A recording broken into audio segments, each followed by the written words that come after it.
My name's Helen Sharp. I'm an artist. I'm actually currently in residence here at the CCI and was asked to do a talk with Elaine Hoey, our artist for the evening. Hi, so everyone. that's what we're going to do tonight. It's kind of nice that it's artist to artist. That doesn't always happen, so it's nice. We've been valued enough for a chat. I was really lucky enough earlier on to get into the gallery and to experience the artworks earlier on. It was quite, be prepared. They're very powerful. It's very powerful work, sort of mentally and physically. So I just want to wish you enjoyment for that.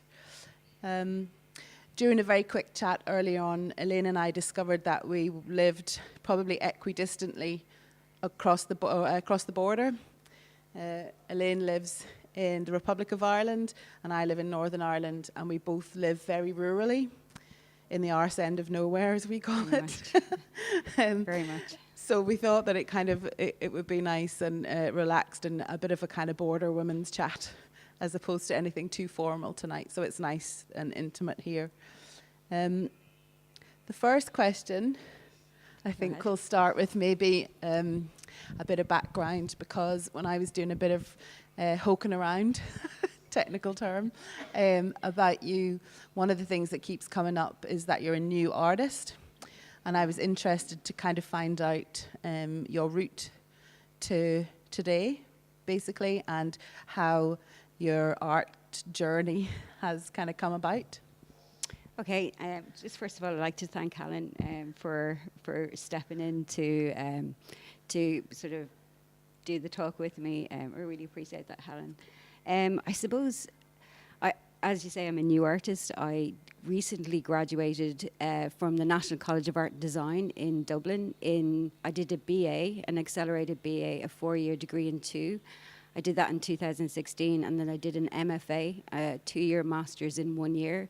So I accelerated myself through basically 5 years of education into 3. So I'm literally out of college a year and a half.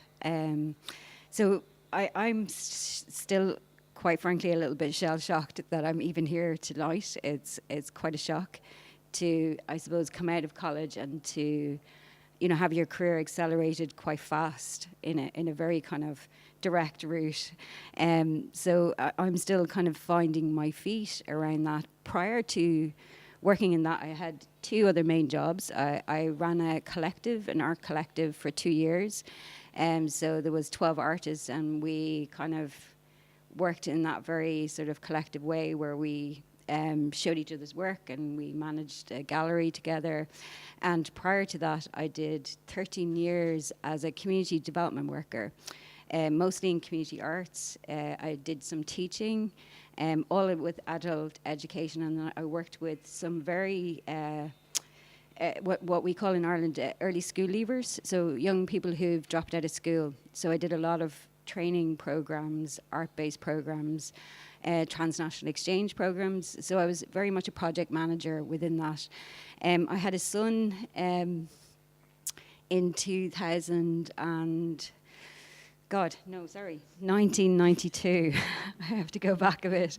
In 1992, and I had been in college for a year, and I had dropped out and had a son, and realised that it took me 25 years to go back into education. But I knew always, my son finished his master's, and I said, this is it. This is my chance. I'm going back to college. This is for me. Had no idea what I wanted to do, but I had a very big interest in media and technology. I had turned on a computer, but had done very little else, but had a very curious mind, and realizing, I suppose my main aim in going back into education as a mature student was to make new work that I had never ever experienced before. So that was my only focus. I want to do something I have never ever experienced or done before in the art world. So at the time when I started doing particularly something like virtual reality, it practically didn't exist. I had my first experience of VR in New York, not in Ireland. And it hadn't really come to Ireland for probably 2 years after I did it. So I was working in a medium sort of out there, really not knowing what I was making or not really having an understanding of the medium or its impact, but knew there was something there that I wanted to explore.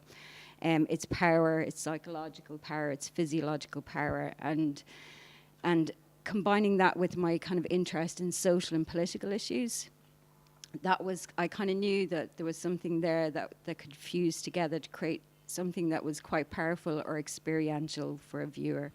So that was kind of my route to how I'm sitting here today. Hope that wasn't too long. Or it was concise.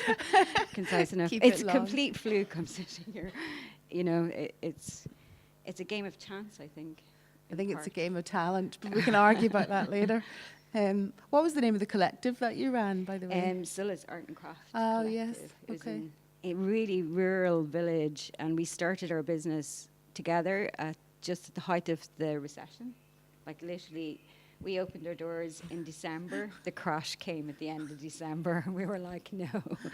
But we kept going for maybe 2.5 years. We managed to keep going, despite practically having to drag people off the streets to come and buy stuff. But Yeah, it's good going. It's not easy. I think no.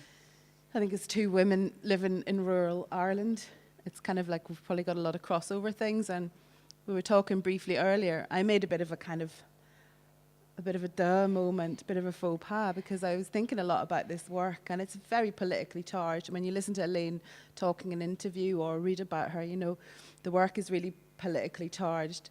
And I was thinking kind of in very recent terms, and I had said to her, you know, since the repeal movement in Ireland, you know, work's got very political, don't you think?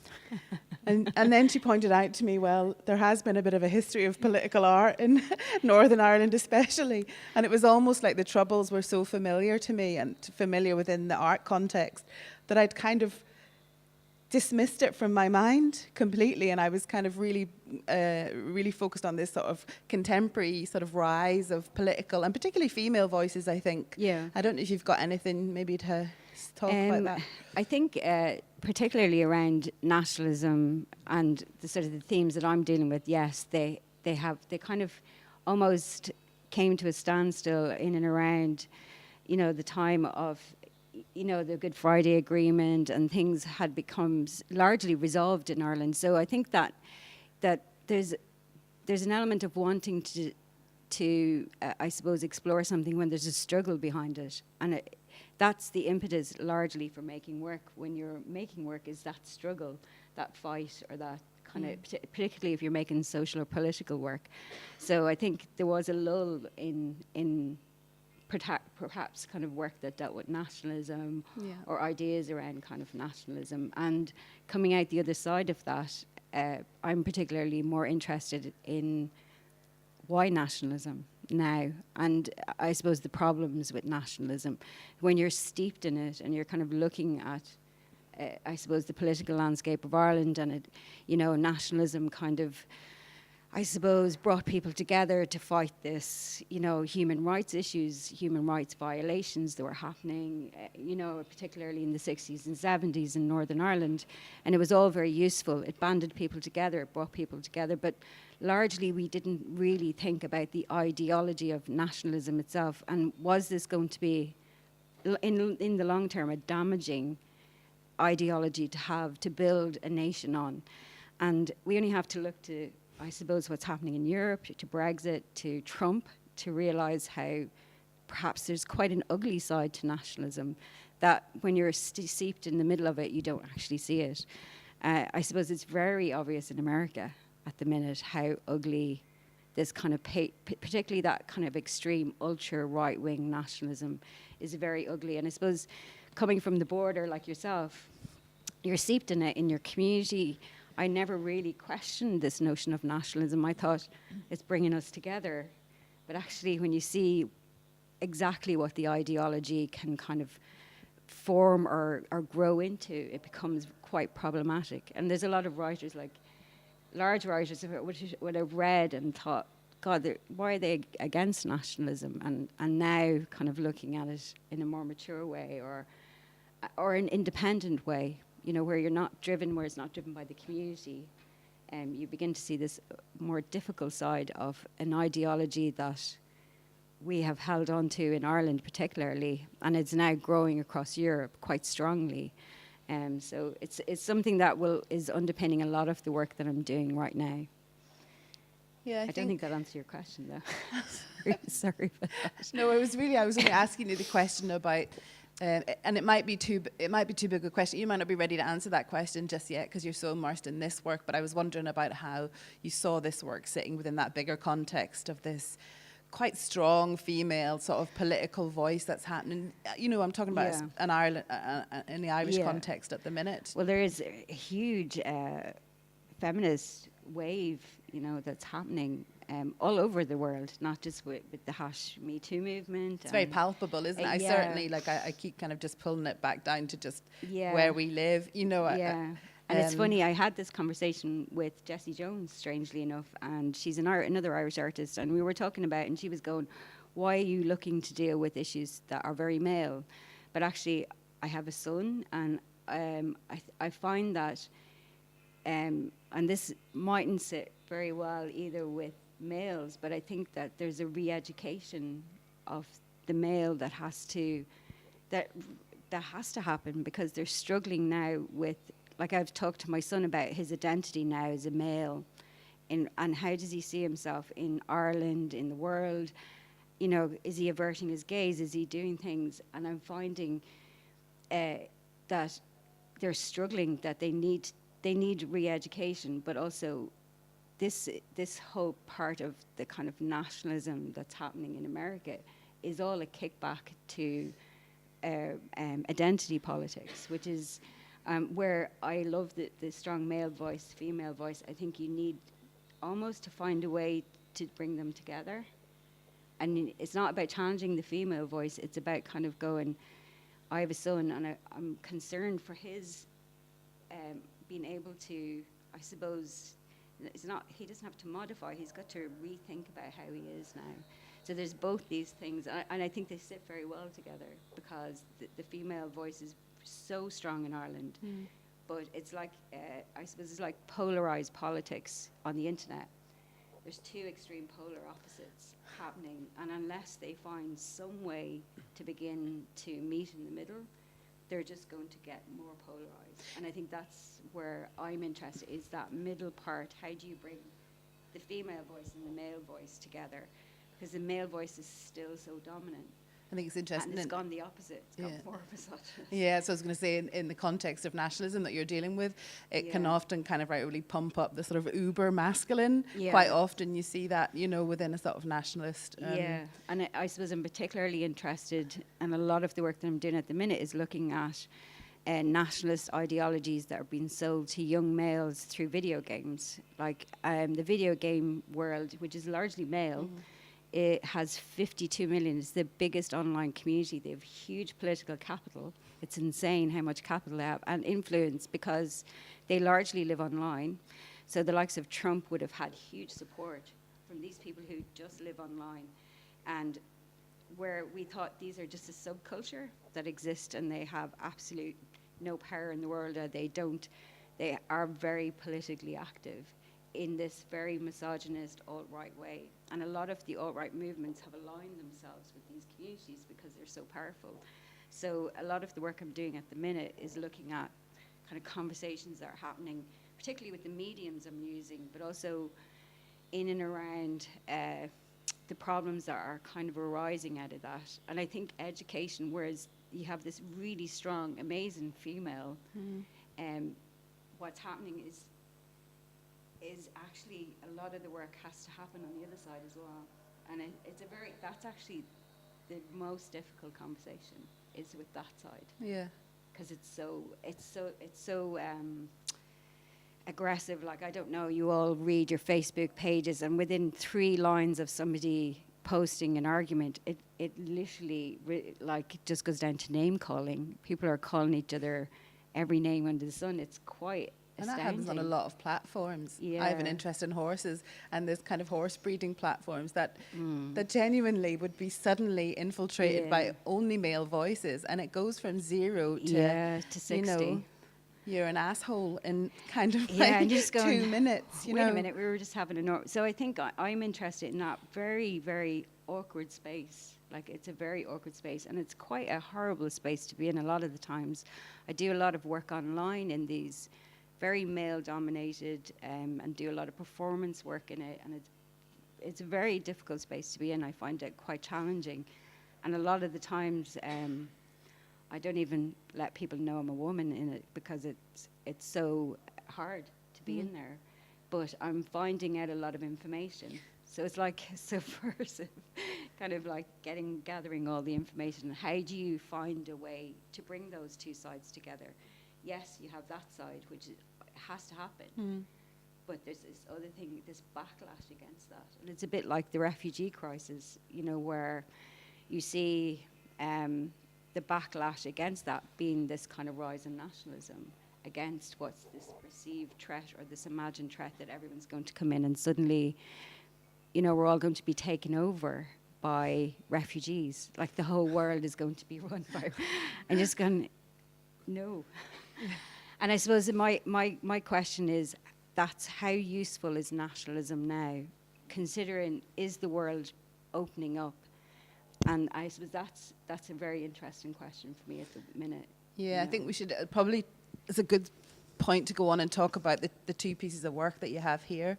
I'd say to everybody, don't leave until you've experienced The Weight of Water, the virtual reality piece. But I'm going to start by talking about animated positions, because that was born out of your residency here at the CCI. And maybe you should just talk to everybody about your time on the residency here and what kind of Paris did for you and how it informed this work, just the kind of progression of the work really born out of the residency. Yeah, so I was working on a number of works, mainly 4 or 5 different works, a video game that I was building, some live performance work in virtual space that I was doing with VR, working with actors from different countries.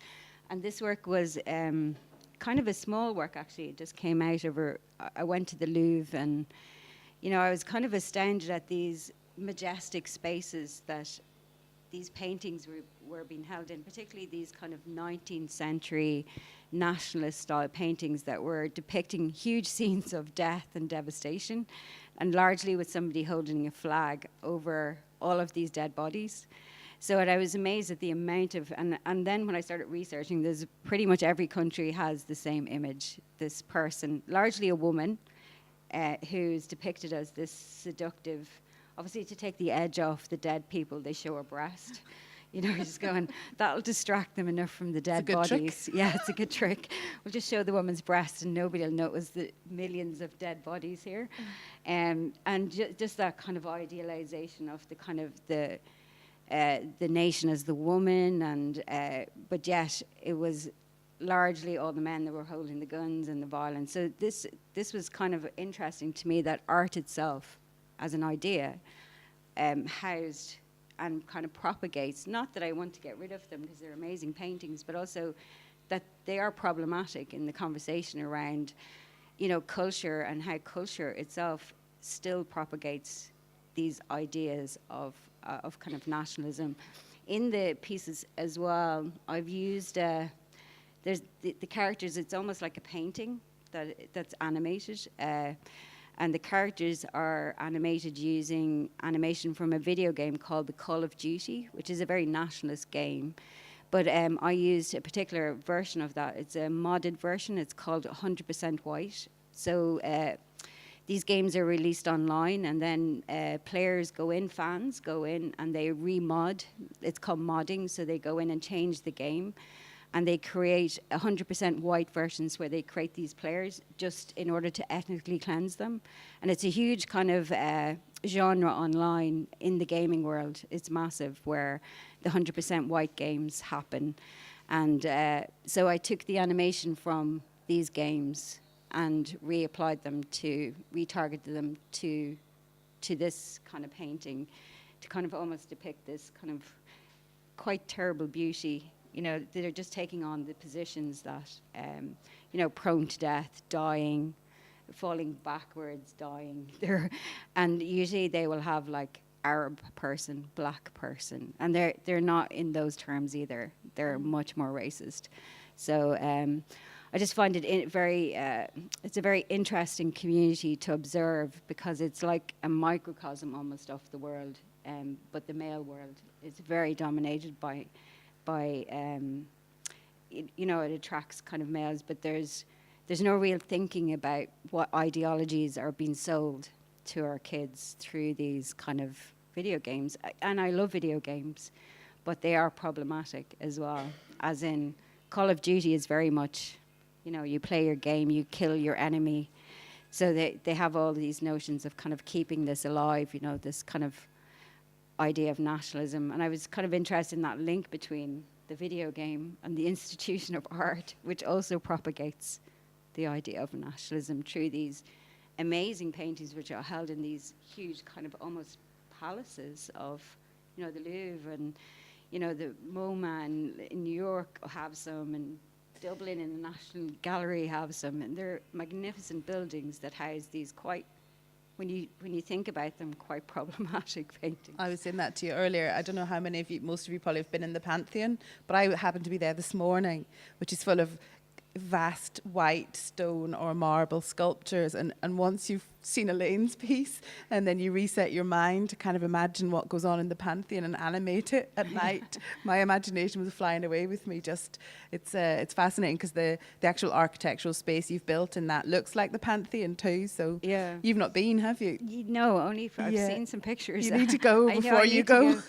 I went down to there was some state burials during the summer there. It was they're quite elaborate affairs that happen, and there was a lot of tourists during the summer, so I kept thinking I'm going to go now when there's no tourists, but I'm going to ask the penis question. Okay. I don't have one.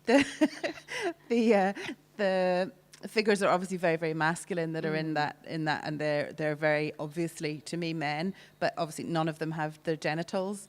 Do they look emasculated? On show? No, they almost look hyper masculine. So in the world of video games, as in the world of films, they're not allowed to have show male genitalia. They can far away have naked women all they like, but they can't have. Wow. They can't show male genitalia. Pretty much like TV. Yeah. Even though that's changing a little bit, but largely no, you're not allowed. I could have modded it myself, but it felt forced, because that's not actually how it is. I didn't know that was how it was. But they will show full nudity for women. You're allowed to show them in marble. Yeah.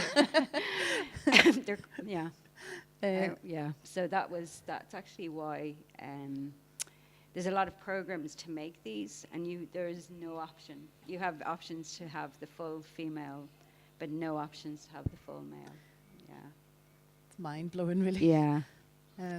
I think I was going to ask you actually before we move on to the other piece, but the text in the animated positions, is that taken from Call of Duty, or is that you've written that text? I've just written that text, yeah. It's just to kind of, I suppose it's quite abstract in parts. Yeah, it's like kind of poem. It's like a poem really that I wrote to just to kind of, I suppose, express some of the ideas, that I was thinking about while I was making this as well. But it is quite abstract. Yeah. Yeah. I think we'll talk about the weight of water, and then I'm very conscious that you need to go into that piece one at a time, so we're not going to keep you too long. I just have to say it was my first time ever experiencing virtual reality as well, kind of an hour ago, and it's really something else. But the topic of the work as well, with the migrant crisis, it's very emotional to watch it. I wasn't sure. We had a kind of very quick, it could have been a very long conversation earlier on about, art's worth, really the power of art. Can it change a life? Can it change your thinking? Can it change? And we were and I was because I've fallen out of art a little bit because I was doing it so long and 20 odd years, and I had a break from making art. And because Elaine has just kind of kicked off, and I think in a way it felt more energetic the way you were thinking about it. But then I was blown away because I sat and experienced Elaine's artwork, and it made me very emotional, felt it very physically. It made me definitely think about the topic. I felt, I was completely engaged, and I hope it does the same for you. I just thought it would be good if you just talk us through the thinking behind the piece, and obviously, what led you to make it. I suppose the first time I tried, I suppose I mentioned that, tried virtual reality, I knew had this kind of power to it. And I suppose we were very used to watching the news on a flat screen. And to me, there's a distance there that allows you to avert your gaze. You can look away, you can change the channel, I suppose we've in some sense become immune. And we will become immune to VR as well. That's just the way it is. But I suppose I wanted to use that technology to somehow, explore physically experiencing something in your body. And it's a strange one because it's technology. So usually the body doesn't come into it. And you don't have a body in the space, but you have a heightened awareness of your body. It's a very strange kind of mind-body division in VR that even though you physically don't have a body, you're really, really heightenedly aware that you do have one. So you have this strange kind of paradox happening. And I knew it was a medium that, because you weren't able to look away at any point, you literally so immersed in the narrative, you can't look away, you can't avert your gaze, that I thought this has a power to be able to kind of, I suppose, evoke feeling or evoke an experience. And I was saying to Helen earlier, it is a problematic topic in order to represent a disaster that's happening to another country. And I really thought hard and deep about that, going, what right do I have as an artist to go in and take somebody else's culture and kind of represent that somehow, like I somehow had the right to represent their culture. And I suppose I was very interested in the fact that in Ireland we were very removed from this, and I wanted to somehow, and we were taking very few refugees, we were very much had our doors closed, and I thought this could help, I suppose, maybe, I don't know, evoke some kind of sense of, or implicate us in that narrative some way, even though I knew it was also problematic to represent somebody else's culture. So I was very divided doing the work. I'm very aware that I don't have the right to speak for Syrian people or any refugee, but I was also very much aware that 24 hours on my news cycle, I was watching people drowned in a boat.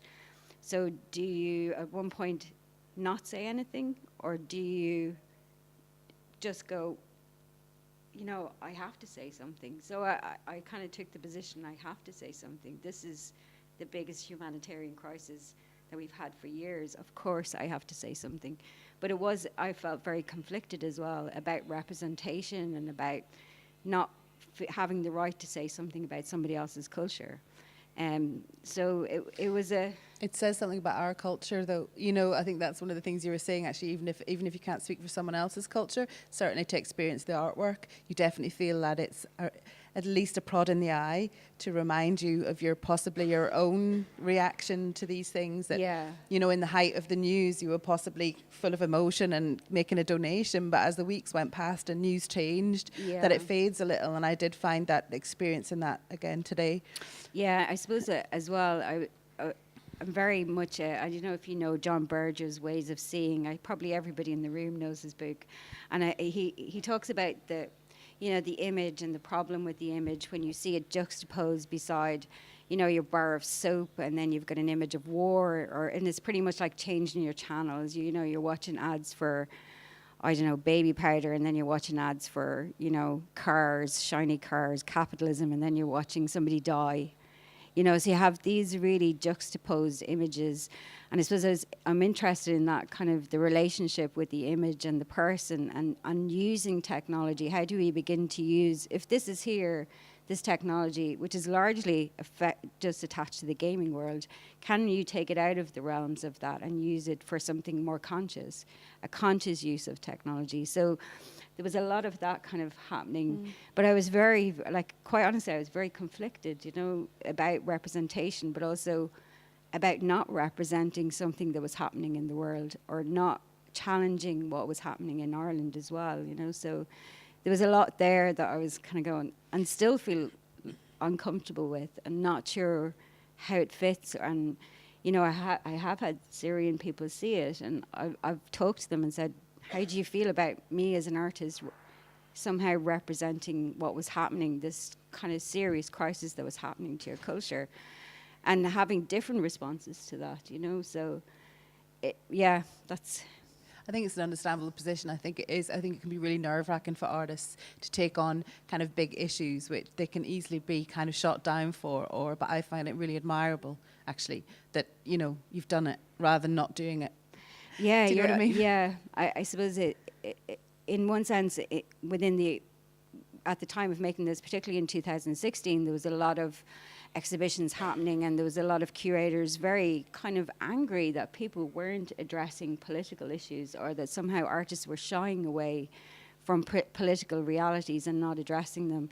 And again, then now there's a kind of a turn to that, where we're going, well, do you have the right to represent? And I suppose I'm trying to stay away from representation and more about challenging our response to that crisis. And I'm much more aware of, after I made this work, of, you know, being very careful about representation, and, you know, that it doesn't feel like you're taking a tourist boat trip, you know, in a very serious situation. And I'm very aware of that, you know, so. Yeah.